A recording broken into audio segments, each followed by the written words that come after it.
Welcome to Lifeword's Day by Day.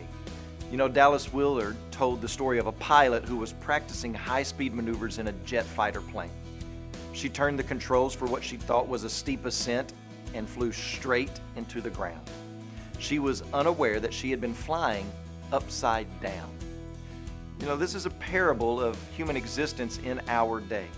Not that everyone is crashing, though there is plenty of that, but that most of us are living at high speed with no clue that we are flying upside down, headed for a terrible crash. Of course, how arrogant of me to even suggest that there is such a thing as a right side up in this do what feels good to you culture, this you do you mindset that we live in. But there really is a right side up, and there really is a ground and a crash on its way if correction is not made. And you're in the cockpit. Which direction is the plane of your life flying? We all like to think that we are soaring to the heights, but the question is, what gauges and instruments are you checking to make sure you are right side up? I mean, that's really the question, isn't it?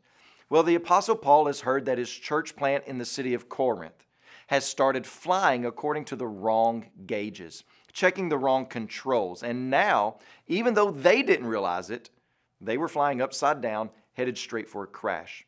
The signs were all around them, yet they didn't see them. There was smoke coming from the engine. The fuel tank is running empty, but they were not looking at the right gauges. Their eyes were redirected to pay attention to the other controls and just enjoy the beautiful view around them.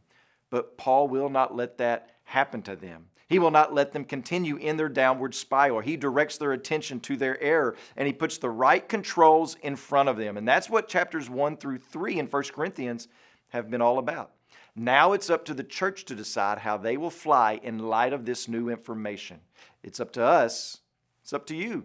That's the juncture we find ourselves in this letter to the Corinthians. And Paul presses this reality on the church one more time. He's telling them, look around you. Take note of the direction you are headed and decide. And so he begins this summary passage by saying these simple words. Let no one deceive himself. In other words, take stock of where you are and make a decision.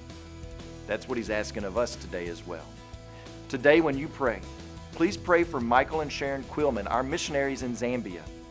And also remember the MAKONDE Lifeword broadcast that's heard in Mozambique.